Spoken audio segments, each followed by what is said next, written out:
Kuri uyu wa kabiri igenekerezo rya 14 ntwarante umwaka wa 2022 kuri Entente Sportive usanzwe arongoye ishirahamwe ry'ukwoga mu Burundi yatanze ikiganiro ku banditsi n'abamenyesha makuru. Ico kiganiro kikaba cari cyo kwerekana ibimaze gukogwa nibigiye gukogwa mu iryo shirahamwe ry'ukwoga mu Burundi. Ivyo nivyashikirijwe na Kasiye Basogomba arongoye iryo shirahamwe. Umwaka malgré Covid bashoboye gutunganya ibintu zijamo z'amakungu zimwe tuzikokamo imidari twatunganya iganwa ngaha ihuza amaklub y'abiri Biciye abashoboye bashika bayibonye ubwabo bwiko paje bake gusumba uno munsi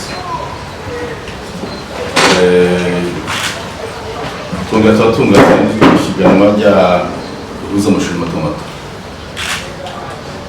Ayo mahiganwa rumwe tuzasubiramo twashoboye kuja mu nkino mpuzamakungu muri Championnat d'Afrique byabereye muri Ghana aho leta yadufashije imbere cyane hanini leta yikoze twaranotsi batanu wa junior bane n'ikuze umwe barifashe neza nta bigare bazanye n'ukuze yahize mu finale nk'abiri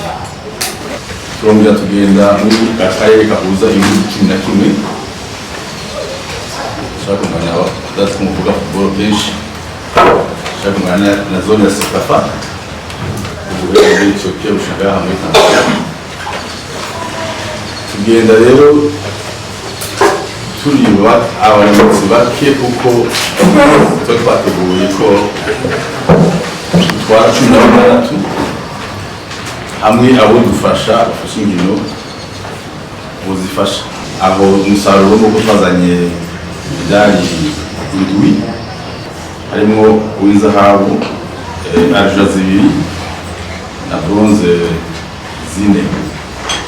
hariho amaktivite yandi aba federation amanama ubwo yuko twakoze l'Assemblée générale abiri imwe ordinaire n'iyindi élective muri rero kushasha n'amarumaka zumurabaza ko twatembere kuko federation y'ama Assemblée générale abiri umwaka simeshi hari izo tuzosiba iniganwa isi yose uca ribera Budapest muri Hongrie kwezi kw'indwi kwa tantu gushira kw'indwi iganwa ryo muri karere zobera Dar es Salaam iganwa ryo muri Afrika zobera Tunis aho tuzosiba zotunganya rero amahiganwa imwe y'abana nyine hamwe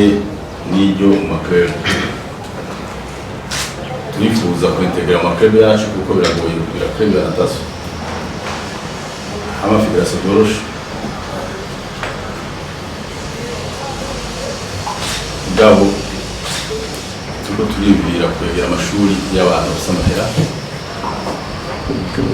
tubemerera y'amakrebe ko murazi muza kahise ka basket yabaye kuri amashuri natwe tuzoca aho hantu kugira ekole y'abafisa bw'ibyo ekole z'abanyamahanga ariho atari make batanguza kwa gusaba ibibazo babiganirije ibibanza muri federation zobwira abana babo bagire amagara meza bacishije mu mazi. Ibyo rero kuri kuru narendaritse kugira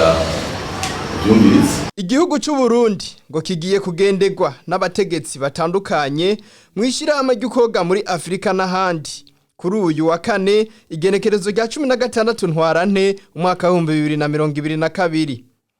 ku bwa Kasiye Basogomba ngo niteka ku gihugu cacu. Mu kurangiza